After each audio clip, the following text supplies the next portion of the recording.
আসসালামু আলাইকুম। সমাসের চতুর্থ পর্বে তোমাদের সবাইকে স্বাগত জানাচ্ছি। আজকের ক্লাসের আলোচ্য বিষয় হচ্ছে তৎপুরুষ সমাস।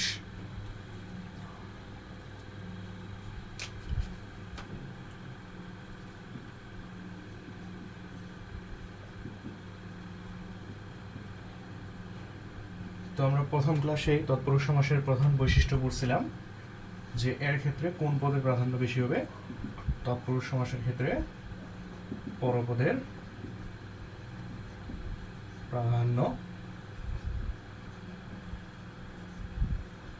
বেশি হবে, এবং এর দ্বিতীয় আরেকটা আমরা বৈশিষ্ট্য করছিলাম কি, তৎপুরুষ সমাস নির্ণয়ের ক্ষেত্রে আমরা ব্যাস বাক্যে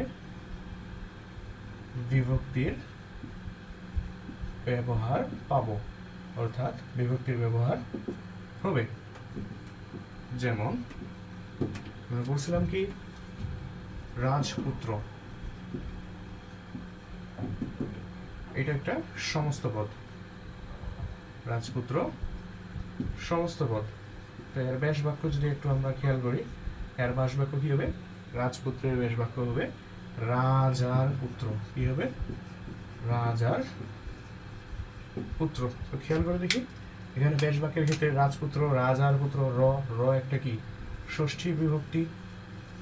ষষ্ঠী বিভক্তি অর্থাৎ যে সমাস নির্ণয়ের ক্ষেত্রে ব্যাস বাক্যের পূর্ব পদে বিভক্তির ব্যবহার হয় এবং ব্যাস বাক্যের এই বিভক্তির কি হবে? লোপ হবে।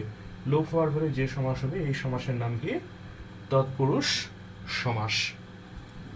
তো তৎপুরুষ সমাস হচ্ছে মোট 9 প্রকার। আমরা জানি যেহেতু এখানে বিভক্তি ব্যবহার করছি, তো আমাদের সাধারণত জানা আছে বিভক্তি মোট কত প্রকার?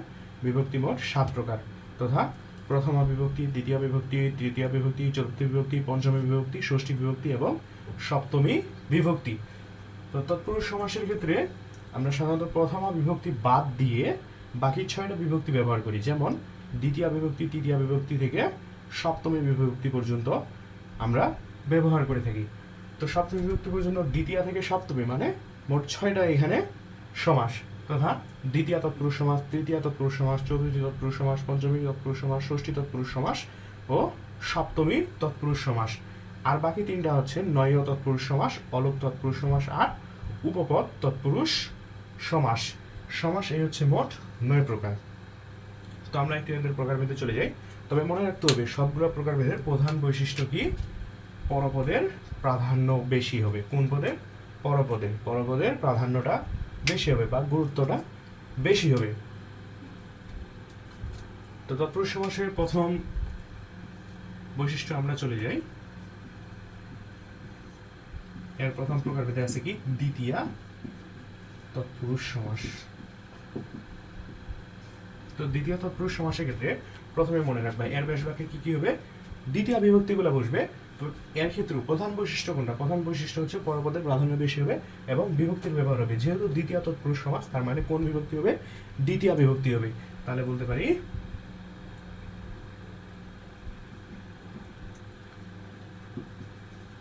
ব্যাস বাক্যে কে রে বিভক্তির লোপে, কে রে বিভক্তির লোপে যে সমাস হয় তাকে দ্বিতীয় তৎপুরুষ সমাস বলে। যেমন হচ্ছে যদি বলি দুঃখ প্রাপ্ত। তো একটু এখানে খেয়াল করে দেখো, দুঃখ পূর্বপদ, প্রাপ্ত পরপদ। তো এই ব্যাস বাক্যের ক্ষেত্রে আমরা কি কি বিভক্তি ব্যবহার করব? কে আর রে, এই দুই বিভক্তি ব্যবহার করে আমরা কি করব? সমাস নির্ণয় করব। যেমন দুঃখ কে প্রাপ্ত। তো খেয়াল করে দেখি ব্যাস বাক্যের ক্ষেত্রে এই পূর্বপদ আছে, এই পূর্বপদে আমরা কি ব্যবহার করছি? দ্বিতীয়াদি বিভক্তিগুলো ব্যবহার করছি। দুঃখ অর্থাৎ দুঃখ কে, কোন বিভক্তি? কে বিভক্তি। এই যে কে বিভক্তি আমরা ব্যবহার করছি। আবার যদি বলি এখন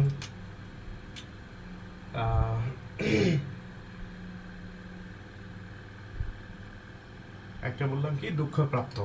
আবার যদি এখন আমি বলি তোমাদের সামনে যে বিপদাপন্ন, হ্যাঁ বিপদাপন্ন, কি বললাম? বিপদাপন্ন পণ্য। তো খেয়াল করো এখানে বিপদ আর আপন্ন দুইটা পদ না, পূর্বপদ কি বিপদ আর আপন্ন হচ্ছে পরপদ, আপন্ন হচ্ছে পরপদ। তো এর ক্ষেত্রে যদি আমরা ব্যাস বাক্য নির্ণয় করি সেটা হবে কি পূর্বপদে কি দ্বিতীয়াদি বিভক্তি ব্যবহার হবে, তার মানে বিপদ, এটা কি হবে বিপদ কে আপন্ন। তো একটু খেয়াল করো এখানে কোন বিভক্তি হয়েছে, কে বিভক্তি না, তার মানে পূর্বপদে যদি কে আর রে বিভক্তির লোপে যে সমাস হবে তাকে আমরা কি বলতে পারি দ্বিতীয়া তৎপুরুষ সমাস।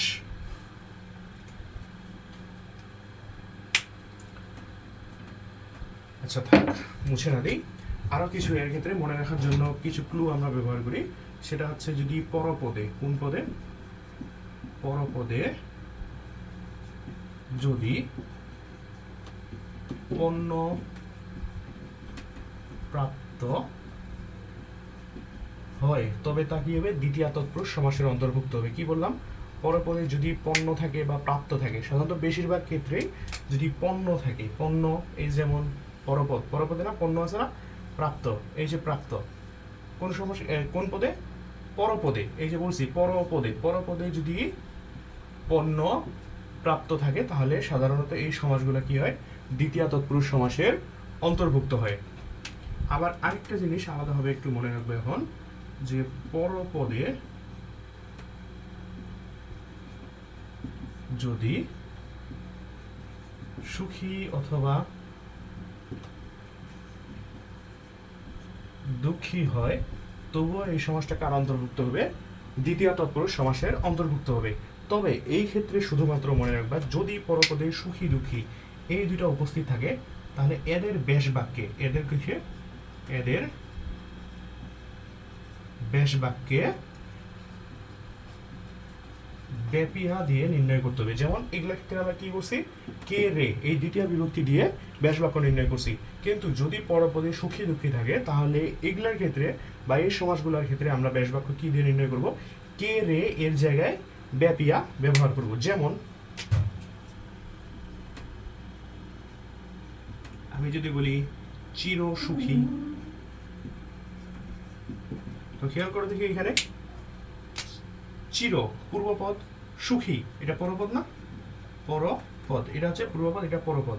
তো সুখী এই যে কি বলছি পরপদে যদি সুখী অথবা দুঃখী থাকে তাহলে এদের ব্যাস বাক্য কি দিয়ে নির্ণয় করতে হবে, ব্যাপিয়া দিয়ে নির্ণয় করতে হবে। তাহলে চির সুখী এর ব্যাস বাক্য হবে চিরকাল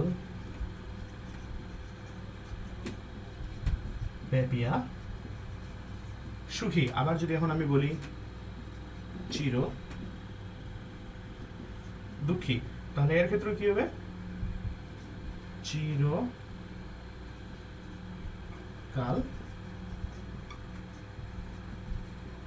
ব্যাপিয়া দুঃখী।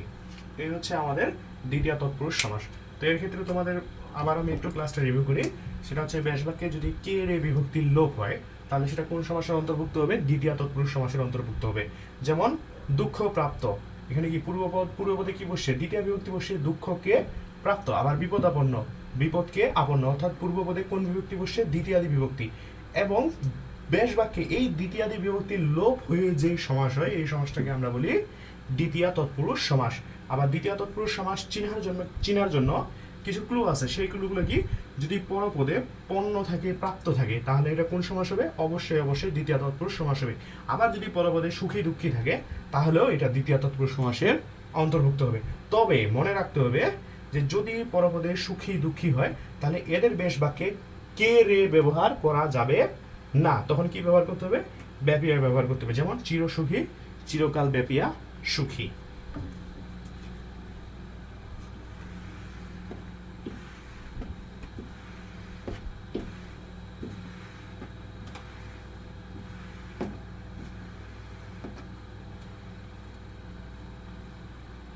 এবার আমরা চলে আসি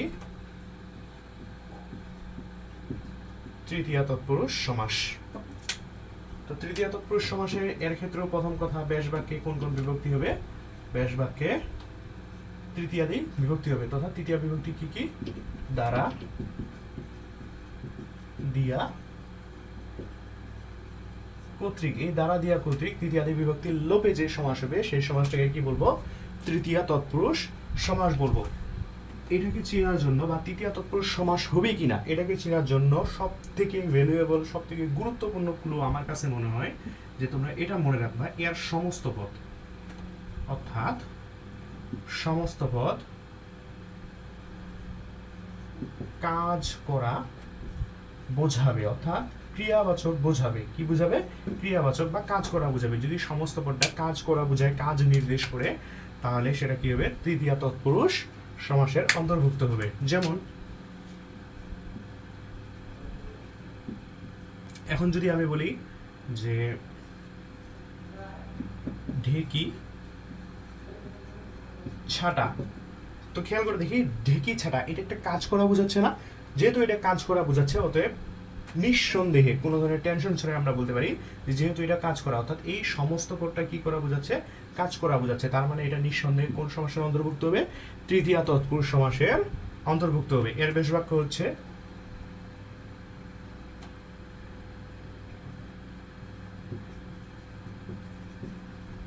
ঢেকি দ্বারা ছাড়া। তো বেশ বাক্যে আমরা কি কি ব্যবহার করলাম? এই যে তৃতীয় বিভক্তি দ্বারা ব্যবহার করছি। আবার যদি আমি বলি শ্রম লব্ধ, কি বললাম? শ্রম লব্ধ। এটাও খেয়াল করে দেখি, শ্রম লব্ধ কাজ করা বোঝাচ্ছে না? যেহেতু কাজ করা বোঝাচ্ছে, তার মানে নিঃসন্দেহে এটা তৃতীয় তৎপুরুষ সমাসের অন্তর্ভুক্ত। শ্রম লব্ধ, শ্রম দ্বারা লব্ধ। আচ্ছা, প্রথম করে আমি কি বললাম এখানে যে বেশ বাক্যে সমস্ত বেশ বাক্যে দ্বারা দিয়া কর্তৃক দিয়ে আমাদের নির্ণয় করতে হবে, এবং বেশ বাক্যে দ্বারা দিয়া কর্তৃক লোপে যে সমাস হয় তাকে তৃতীয় তৎপুরুষ সমাস বলে। আর সব থেকে ভ্যালুয়েবল, গুরুত্বপূর্ণ তোমাদের মনে রাখতে বলছিলাম যে এর সমস্ত পদ কি করা বোঝাবে? কাজ করা বোঝাবে বা ক্রিয়াবাচক বোঝাবে, কাজ করা বোঝাবে। এছাড়াও কিছু কিছু শব্দ আছে, শুধু কিছু কিছু এই শব্দটুকু তোমরা মনে রাখবা, যেসব শব্দে কাজ করা বোঝায় না তারপরেও এরা তৃতীয় তৎপুরুষ সমাসের অন্তর্ভুক্ত। তো এটা মনে রাখার জন্য তোমরা 3 নাম্বার মনে রাখবা যে পরপদে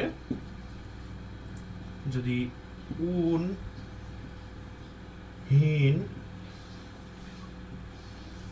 শূন্য বা কম পাও, তাহলে সেটা কার অন্তর্ভুক্ত হবে? তৃতীয় তৎপুরুষ সমাসের অন্তর্ভুক্ত হবে। যেমন যদি আমি বলি একন, এটা কি হবে? এক দ্বারা উন। তো খেয়াল করে দেখি, এখন মানে কি কাজ করা বোঝাচ্ছে? না, কাজ করা বোঝাচ্ছে না। কিন্তু এর পরপদে, অর্থাৎ পরপদে বা পরের অংশে কি বোঝাচ্ছে? উন বোঝাচ্ছে। যদি আমি এটা একটু ভাঙাই দিই তোমাদের, তাহলে এখন এই শব্দটা আসলে সন্ধি বিচ্ছেদ করলে এর গঠন রীতি আমরা দেখব কি? এক যোগ উন মিলে হয় কি? এখন। তো খেয়াল করে দেখি, এটা এক, এটা কি পূর্বপদ না? এটা পূর্বপদ। আর এই উন হচ্ছে পরপদ। তো খেয়াল করে দেখি পরপদে কি আছে?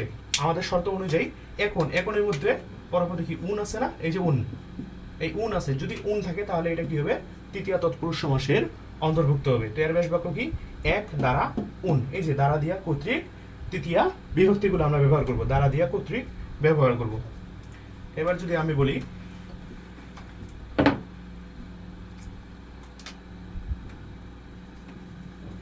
বিদ্যাহীন, তো এখানে তো আমরা স্পষ্ট দেখতেই পাচ্ছি যে পরপদে কি আছে?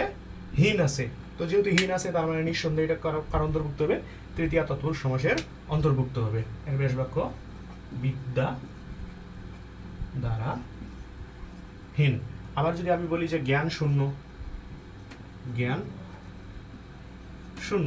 এর ক্ষেত্রেও এই যে শূন্য পরপদে শূন্য আছে, তার মানে এটা তৃতীয় তৎপুরুষ সমাসের অন্তর্ভুক্ত। জ্ঞান শূন্য, জ্ঞান দ্বারা শূন্য, জ্ঞান দ্বারা শূন্য। আবার যদি আমি বলি যে কম, এই যে এখানে যেমন কম আছে, যদি বলি পাঁচ কম,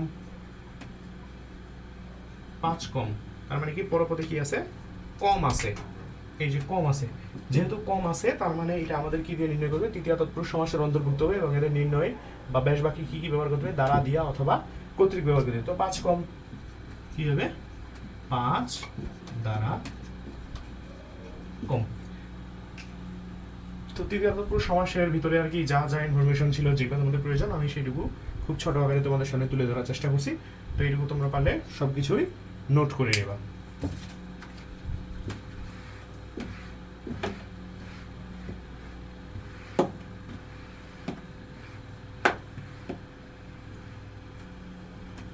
এবারে আমরা একটু চলে আসি চতুর্থী তৎপুরুষ সমাসে। তো চতুর্থী তৎপুরুষ সমাসের ক্ষেত্রেও প্রথম বৈশিষ্ট্য আরো কি হবে, চতুর্থী বিভক্তিগুলো হবে, অর্থাৎ বেশ বাক্যে চতুর্থী বিভক্তি কি কি আছে, কে, জন্য, নিমিত্ত, আরেকটা শব্দ আছে সেটা হচ্ছে তরে। এই বিভক্তিগুলা লোপে হবে, অর্থাৎ কে, জন্য, নিমিত্ত, তরে বেশ বাক্যে এই বিভক্তির লোপে যে সমাস হয় তাকে চতুর্থী তৎপুরুষ সমাস বলে। যেমন যদি বলি বসত বাড়ি, এর বেশ বাক্য কি হবে, কে, জন্য, নিমিত্ত, তরে এগুলা দিয়ে নির্ণয় করতে হবে। তাহলে কি হবে, বসতের নিমিত্তে বাড়ি। এবার যদি বলি কি হজ যাত্রা, তাহলে কি হবে, হজের নিমিত্তে অথবা হজের জন্য যাত্রা। তো তোমরা আমাকে এখানে একটা গুরুত্বপূর্ণ প্রশ্ন করতে পারো, যেটা তোমরা হয়তো বা চিন্তা করো নাই, সেটা তোমাদেরকে আমি দেখাই দিই। তোমরা যদি একটু আগে যদি পড়াটা মনে থাকে দ্বিতীয় তৎপুরুষ সমাসের, তাহলে সেখানে পাইছিলাম কি, যে দ্বিতীয় তৎপুরুষ সমাসের বিভক্তি ছিল কি, কে আর রে।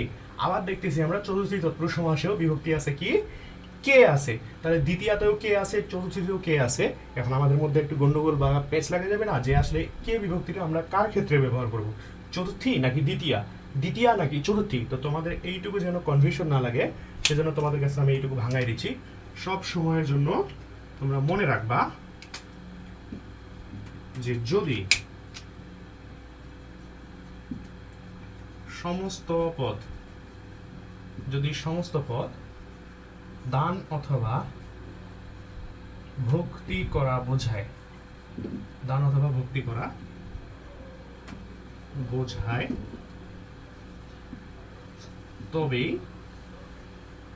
শুধুমাত্র কে বিভক্তি চতুর্থী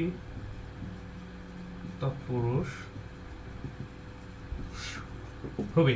আর যদি দান বা ভক্তি করা না বোঝায়, তাহলে সব সময়ের জন্য কে বিভক্তিটা দ্বিতীয় তৎপুরুষের আন্ডারে পড়বে বা দ্বিতীয় তৎপুরুষের মধ্যে পড়বে। তার মানে মনে রাখতে হবে যে কে বিভক্তি পাইলে এটা দ্বিতীয়ার মধ্যে পড়বে যদি ওই সমস্ত পদ দান করা বা ভক্তি করা বোঝায়, তখনই শুধুমাত্র এই কে বিভক্তি চতুর্থী তৎপুরুষের মধ্যে পড়বে। যেমন আমি যদি বলি গুরু ভক্তি, তো খেয়াল করে দেখি এই গুরু ভক্তি বলতে কি বোঝাচ্ছে, গুরুকে শ্রদ্ধা বা ভক্তি নিবেদন বোঝাচ্ছে না। তার মানে যদি ভক্তি নিবেদন করা বোঝায়, তাহলে এটা কোন সমাসের অন্তর্ভুক্ত হবে, চতুর্থী তৎপুরুষ সমাসের অন্তর্ভুক্ত হবে। গুরু ভক্তি কি হবে, গুরু কে ভক্তি। এই যে খেয়াল করো এখানে কে বসছে, কে বিভক্তি বসছে, আর আমরা জানি কে বিভক্তি দ্বিতীয়ার মধ্যেও আছে।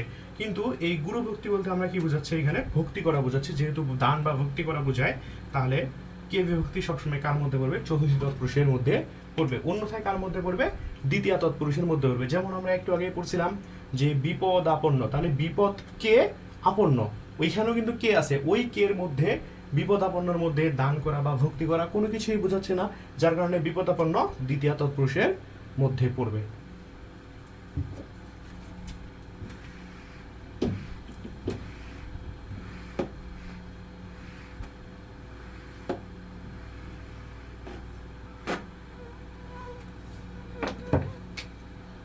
এবার আমরা চলে আসি পঞ্চমী তৎপুরুষ সমাস। তো পঞ্চমী তৎপুরুষ সমাসের ক্ষেত্রে এর বেশ বাক্যে কোন কোন বিভক্তি হবে, অবশ্যই পঞ্চমী বিভক্তিগুলো হবে। পঞ্চমী বিভক্তিগুলো কি কি, হতে, থেকে এবং চে। অর্থাৎ পঞ্চমী তৎপুরুষ সমাসের বেশ বাক্যে যদি হতে, থেকে, চে ইত্যাদি বিভক্তির লোপে সমাস হয় তাহলে সেটা কার অন্তর্ভুক্ত হবে? সেটা অবশ্যই পঞ্চমী তৎপুরুষের অন্তর্ভুক্ত হবে। যেমন আমি যদি বলি এখন উদাহরণের সাথে যদি আমি বলি, যেমন বিলাত ফেরত। তো বিলাত ফেরত কি বোঝাচ্ছে? এটা বিলাত, বিলাত মানে বিদেশ, বিলাত হতে ফেরত। বিলাত মানে বিদেশ, যে বিদেশে কাজ করতে গেছে এবং বিদেশ থেকে কাজকর্ম সব শেষ করে টাকা পয়সা নিয়ে আবার দেশে প্রত্যাবর্তন করছে বা দেশে ফিরে আসছে, তাকে কি বলা হয়? বিলাত ফেরত। আবার যদি বলি আমি পরাণ প্রিয়, এখন যদি বলি পরাণ প্রিয়, এর বেশ বাক্য কি হবে? পরাণের চেয়ে প্রিয়। এই যে আগেরটাতে কি ব্যবহার হয়েছে? হতে, পরেরটাতে কি ব্যবহার হয়েছে? চেয়ে, হতে থেকে চেয়ে। এবার যদি বলি আমি, যেহেতু তোমরা এইচএসসি ক্লাস নিচ্ছি আমি, তাই এইচএসসি স্টুডেন্ট মানে কলেজের স্টুডেন্ট। এখন যদি বলি কলেজ পালা নো, তাহলে কি হবে? কলেজ থেকে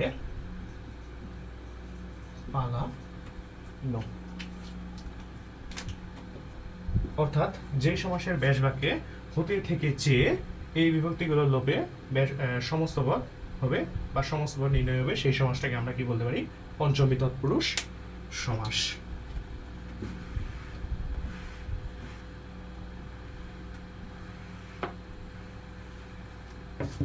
এবার চলে আসি ষষ্ঠী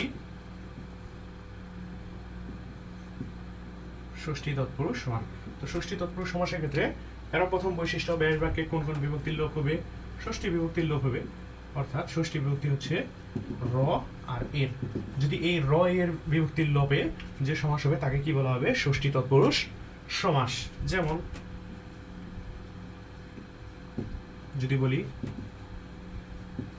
রাজপুত্র, এর ব্যাস বাক্য কি? রাজার পুত্র। খেয়াল করে দেখি, রাজার এখানে র আছে না? এই যে র, এই র বিভক্তির লোপের ফলে যে সমাস হয়েছে তাকে ষষ্ঠী তৎপুরুষ সমাস বলা হয়। তো তোমরা এখন আমাকে এখানে প্রশ্ন করতে পারো যে ভাইয়া এখানে তো ছিল যে র, তাহলে এখানে র থেকে রাজ, মানে এখানে রাজ ছিল, এখানে রাজা, তাহলে এখানে তো এর মধ্যে পরিবর্তন কি হয়েছে? একটা আকার আসছে, আকার তার মানে আ, আর র বিভক্তি র, এখানে তো আর চলে আসছে, হওয়াটা কেমনে সম্ভব হইলো? তো আসলে এটা তোমাদেরকে মনে রাখতে হবে, এটা ষষ্ঠী তৎপুরুষ সমাসের নিয়মের মধ্যেই পড়ে। যদি সমস্ত পদ আর বেশ বাক্য, যদি সমস্ত পদে রাজ থাকে তাহলে বেশ বাক্যে কি হবে? রাজা হবে। যদি সমস্ত পদে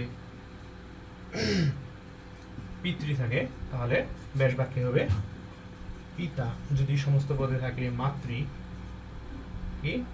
তাহলে বেশ বাক্যে হবে মাতা। যদি সমস্ত পদে থাকে ভ্রাতৃ তাহলে বেশ বাক্যে হবে ভ্রাতা। এটা একটা নিয়মের মধ্যেই পড়ে। তো তোমাদের এটুকু মনে রাখতে হবে যে যদি সমস্ত পদে রাজ থাকে তাহলে বেশ বাক্যে কি হয়ে যাবে? রাজা। তার মানে এই নিয়মের মধ্যে আমরা কিন্তু রাজ থেকে রাজা, আর রাজার পরে কি বসছে? র, তার মানে ষষ্ঠী বিভক্তির ষষ্ঠী তৎপুরুষের মধ্যে পড়ে যাচ্ছে। এখানে আরেকটা উদাহরণ একটু পেচ লাগায়, সেই উদাহরণটা আমি দিই। যেমন পেচের উদাহরণ আর কি, পেচ দিয়ে দিলাম। পেচের উদাহরণ যদি বলে রাজপথ, তো খেয়াল করে দেখি তোমরা এখানে নিঃসন্দেহে তোমাদের মধ্যে ম্যাক্সিমাম উত্তর দিবে। যেমন রাজপুত্র, কি বলছিলাম? রাজার পুত্র। তোমাদের মতো ম্যাক্সিমাম স্টুডেন্ট এখানে উত্তর দিয়ে বসবে, যেহেতু রাজপুত্র থেকে রাজার পুত্র হয়েছে, তাহলে রাজপথ থেকে কি হবে? রাজার পথ। কারণ কি তোমরা যুক্তি দিবা যে ভাইয়া আপনি তো বলছিলেন রাজ থাকলে রাজা হয়, এই যে তোমরা রাজা বসাইছো, তারপরে ষষ্ঠী বিভক্তি অনুযায়ী আমরা কি জানি? র অথবা এর বসবে, তাহলে রাজার পরে র বসছে। যেমন রাজার পুত্র, এখানে র বসছে, এখানে তোমরা কি বসাই দিছো? র বসাই দিছো। আর পথ তো পথই, তার মানে ভুল তো নাই। তোমাদের ধারণা এটা হইতে পারে, কিন্তু আসলে এমনটা নয়। এখানে তোমাদেরকে একটু চিন্তা করতে হবে, আসলে চিন্তাটা কিরকম। রাজপথ, খেয়াল করো, রাজপথ মানে কি বোঝাচ্ছে? এটা কি রাজার পথ? এই পথটা দিয়ে কি রাজার একারই হাঁটার অধিকার আছে? পাবলিকের অধিকার নাই? অবশ্যই পাবলিকের অধিকার আছে। যেমন তোমাদেরকে একটু আমি বলি যে রাজবাড়ি, যেমন এটা আছে রাজপথ, রাজবাড়ি। রাজবাড়িতে কি তুমি যে বসবাস করতে পারবা? দিবে, তোমাকে অর্ডার দিবে? সাধারণ প্রজাদেরকে হুকুম দিত, বা সাধারণ প্রজাদের সেই অধিকারটা থাকতো যে কোনো সময় রাজবাড়িতে ঢুকে গেল, রাজবাড়িতে থাকলো, এরকম অধিকার আছে? নাই। কারণ কি? রাজবাড়ি ওটা হচ্ছে রাজার বাড়ি, অর্থাৎ শুধুমাত্র রাজার ব্যবহারের জন্য। কিন্তু যেটা রাজপথ, এই রাজপথে কি যে কোনো প্রজা সকাল বিকাল রাত দিন যখন মন তখন এই রাজপথে কি বিচরণ করতে পারবে না? অবশ্যই বিচরণ করতে পারবে।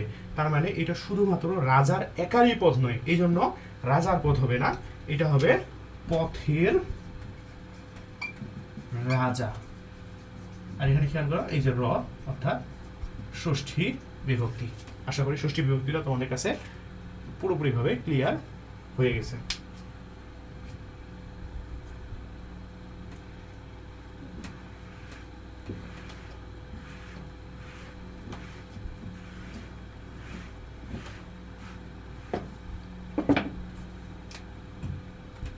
এবার চলে আসি সপ্তমী তৎপুরুষ সমাসে। তো সপ্তমী তৎপুরুষ সমাসের ক্ষেত্রে সপ্তমী বিভক্তিগুলা কি কি? বেশ বাক্যে, বেশ বাক্যে সপ্তমী বিভক্তি এ, অ,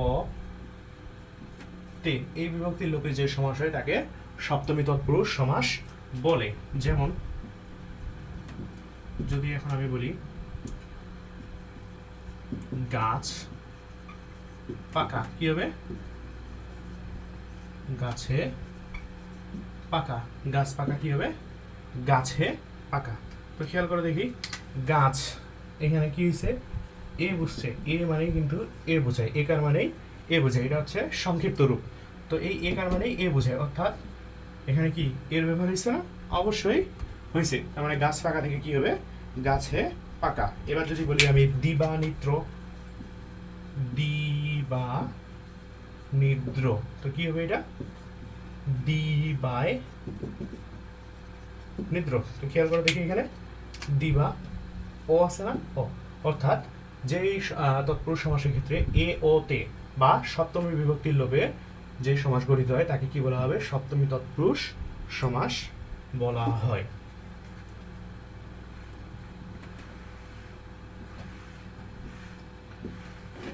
এবার আমরা একটু চলে আসি যে নয় তৎপুরুষ সমাস। ইয় তৎপুরুষ সমাস, এর ক্ষেত্রে প্রথমেই মনে রাখবা যে নয় তৎপুরুষ সমাস কোনগুলো হবে? সমাসের পূর্বপদ। কোন পদ? পূর্ব পদ যদি অনা নাতি দিয়ে শুরু হয় তাহলে বুঝে নেবে এটা কার মধ্যে পড়বে? নয় তৎপুরুষের মধ্যে পড়বে। আর নয় তৎপুরুষ সমাস নির্ণয়ের জন্য এর বেশ বাক্যে কি কি ব্যবহার হবে? ন, না, নাই, নেই, নয় ইত্যাদি এরকম নাবোধক শব্দগুলা ব্যবহার হবে। যেমন যদি বলি অজানা, তো অজানা খেয়াল করে দেখি পূর্বপদ কি দিয়ে? অ দিয়ে শুরু হয়েছে না? পরপদ জানা, তো পূর্বপদ অ, এই যে অ দিয়ে শুরু হয়েছে তার মানে এটা নয় তৎপুরুষ সমাসের মধ্যে পড়ে। অজানা কি হবে? ন জানা। এবার যদি আমি বলি যে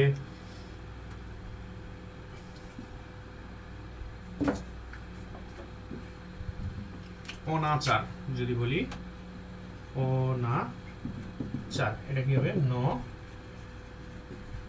আচার। তো খেয়াল করে দেখি এখানে অনা আছে না পূর্বপদ, অনা, আর চার তো পরপদ, অনা পূর্বপদ, এই যে অনা। এবার যদি বলি নাতি, নাতি, নাতি দীর্ঘ, যদি বলি নাতি দীর্ঘ, তো এর ক্ষেত্রে শুরুটা কি? পূর্বপদ নাতি দিয়ে শুরু হয়েছে না? অবশ্যই নাতি দিয়ে শুরু হয়েছে, তার মানে নয় তৎপুরুষ সমাসের মধ্যে হবে। এটা হবে নয় দীর্ঘ। তো এর মধ্যে তেমন কোনো পেঁচাল নাই, আশা করি তোমরা খুব সহজেই এটা বুঝে যাবা।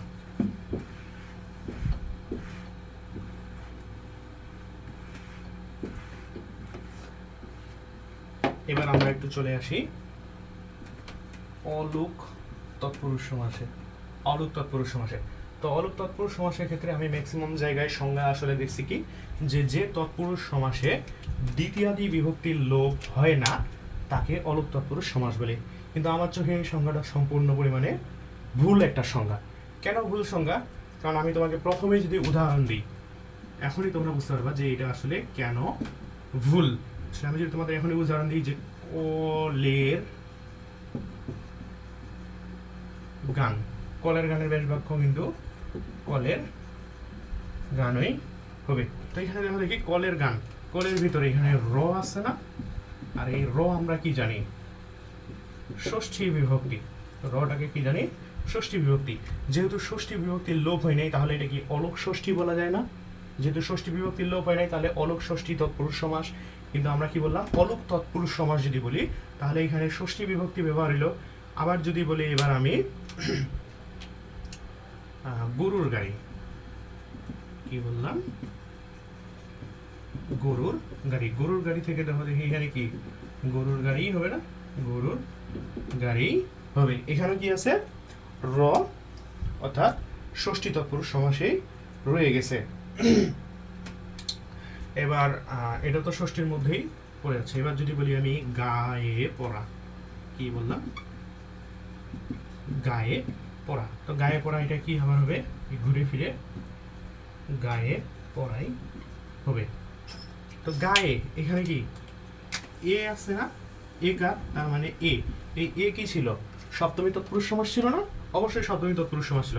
তার মানে ষষ্ঠী তৎপুরুষ, ষষ্ঠী বিভক্তিও হইতে পারে, সপ্তমী বিভক্তিও হতে পারে। তার মানে অলুক তৎপুরুষ সমাসের ক্ষেত্রে আমরা সিদ্ধান্ত নিতে পারি না, আমরা বলতে পারি, অবশ্যই বলতে পারি যে তৎপুরুষ সমাসে, যে তৎপুরুষ সমাসে বিভক্তির লোপ হয় না তাকে অলুক তৎপুরুষ সমাস বলে। বুঝা গেছে? কারণ কি হতে পারে? ষষ্ঠী বিভক্তি, হতে পারে সপ্তমী বিভক্তি, যে কোনো বিভক্তি হোক না কেন। এই জন্য আমরা বললাম যে তৎপুরুষ সমাসে বিভক্তির লোপ হয় না তাকে অলুক তৎপুরুষ সমাস বলে। আবার তোমাদেরকে যদি একেবারে আলাদা করে যদি প্রশ্ন করতো যে অলুক তৎপুরুষ সমাস কাকে বলে, তাহলে তোমরা যদি বলে অলুক ষষ্ঠী তৎপুরুষ সমাস কাকে বলে, তাহলে কি বলবা? যখন ষষ্ঠী এভাবে উল্লেখ করে দিবে তখন বলবা যে তৎপুরুষ সমাসে ষষ্ঠী বিভক্তির লোপ হয় না তাকে অলুক ষষ্ঠী তৎপুরুষ সমাস বলে। যেমন এই যে কলের গান, ষষ্ঠী বিভক্তির লোপ হয়নি। আবার যদি বলে অলুক সপ্তমী তৎপুরুষ সমাস কাকে বলে, তাহলে কি বলবা? যে তৎপুরুষ সমাসে অলুক ষষ্ঠী বিভক্তির লোপ হয় না তাকে অলুক সপ্তমী বিভক্তি, যেহেতু বলছি যে তৎপুরুষ সমাসে অলুক সপ্তমী বিভক্তির লোপ হয় না তাকে অলুক সপ্তমী তৎপুরুষ সমাস বলে। যেমন গায়ে পড়া, এখানে দেখতে পাচ্ছি আমরা কি সপ্তমী বিভক্তি। বুঝা গেছে? আশা করি তোমাদের কাছে এটা পরিষ্কারভাবে বুঝাইতে পারছি। এবার চলে আসি আমরা তৎপুরুষ সমাসের একেবারে সর্বশেষ প্রকারভেদ, সেটা হচ্ছে উপপদ তৎপুরুষ সমাস। তো এই উপপদ তৎপুরুষ সমাসটা আমার সর্বশেষ পড়ানোর কারণ হচ্ছে এইটা থেকেই তোমাদের ম্যাক্সিমাম কোশ্চিন আশা করা যায় আসবে, মিস যাওয়ার সম্ভাবনা অনেক কম। এটাকে আসলে আমি স্টার দিয়ে শেষ করতে পারবো না, কারণ এটা অনেক বেশি গুরুত্বপূর্ণ, তবে খুবই সহজ। মনে রাখতে হবে যে খুব বেশি গুরুত্বপূর্ণ কিন্তু খুবই সহজ। শুধুমাত্র তোমরা একটা কথাই মনে রাখবা যে এর ক্ষেত্রে উপপদ তৎপুরুষ সমাসের ক্ষেত্রে কি বোঝাবে? এক কথায় প্রকাশ বোঝাবে। যদি এক কথায় প্রকাশ বোঝায় তাহলে সেটা কোন তৎপুরুষ সমাসের অন্তর্ভুক্ত হবে? উপপদ তৎপুরুষ সমাসের অন্তর্ভুক্ত। তোমাদের আরো অনেক সারি টিউটোরিয়াল দেখতে পারো বা বইও পড়তে পারো। আমি তোমাদেরকে আসলে সাজেস্ট করব যে অত কিছু তোমাদের মাথায় রাখার প্রয়োজন নেই। শুধুমাত্র উপপদ তৎপুরুষ সমাসের ক্ষেত্রে ছোট্ট একটা কথাই তোমরা মাথায় রাখবা যে এই ক্ষেত্রে কি বোঝাবে? এক কথায় প্রকাশ বোঝাবে। যদি এক কথায় প্রকাশ বোঝায় তাহলে নিঃসন্দেহে সেটা উপপদ তৎপুরুষ সমাসের মধ্যেই পড়বে। যেমন আমি যদি বলি পঙ্কজ, পঙ্ক মানে কি? কাদা। তার মানে পঙ্কজ কি? পঙ্কে জন্মে যা, অর্থাৎ কাদায় জন্মে যা। পঙ্কে জন্মে যা। এক কথায় প্রকাশ বোঝাচ্ছে না? অবশ্যই বোঝাচ্ছে। এবার যদি বলি জলদ, জলদ তার মানে কি? জল দেয় যে। আবার যদি বলি শিক্ষক, তাহলে কি হবে? শিক্ষা দেন যে দিতে পারতাম, কিন্তু যে দিব না কেন? কারণ শিক্ষক একজন সম্মানীয় ব্যক্তি, এই জন্য শিক্ষা দেন যিনি। তো এক কথায় প্রকাশ বোঝাচ্ছে কিনা? যেহেতু এক কথায় প্রকাশ বোঝাচ্ছে, তার মানে এই ধরনের এক কথায় প্রকাশ যদি বোঝায় কোনো সমাস, তাহলে নিঃসন্দেহে সেটা কার অন্তর্ভুক্ত হবে? উপপদ তৎপুরুষ সমাসের অন্তর্ভুক্ত হবে।